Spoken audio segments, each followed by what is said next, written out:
पहिल्यांदा तर शिवाजीनगर स्टेशनचं नाव बदलून सेंट मेरी स्टेशन करणं याचा मी निषेध करतो। एक प्रकारे छत्रपती शिवरायांचा अपमान करण्याचं काम हे कर्नाटकची काँग्रेस सरकार करते।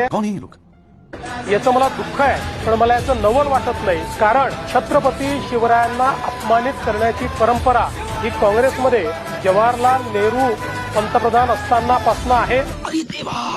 नव्हे तर त्यापूर्वीही स्वातंत्र्यपूर्व काळात डिस्कव्हरी ऑफ इंडिया हे जे पुस्तक पंडित जवाहरलाल नेहरूंनी लिहिलं होतं, त्यामध्ये त्यांनी छत्रपती शिवाजी महाराजांच्या बद्दल ज्या प्रकारचं मत व्यक्त केलं होतं हे आपल्याला माहिती आहे। आणि तीच परंपरा महाराजांना अपमानित करण्याची ही सातत्याने आपल्याला काँग्रेसच्या सरकारमध्ये दिसते आहे। आम्ही याचा निषेध करतो आणि मी तर ईश्वराला प्रार्थना करतो की ईश्वराने काँग्रेसच्या मुख्यमंत्र्यांना सुबुद्धी द्यावी आणि ज्यांच्यामुळे या देशाने स्वराज्य पाहिलं असे छत्रपती शिवराय यांचं नाव बदलून त्या ठिकाणी अशा प्रकारे कुठेतरी धार्मिक अशा प्रकारची एक विरोधी व्यवस्था उभी करायची आणि तेढ निर्माण करायचं हे ते करणार नाहीत अशी सुबुद्धी त्यांना मिळावी। कैसे कैसे लोग रहते हैं यार यहाँ पर।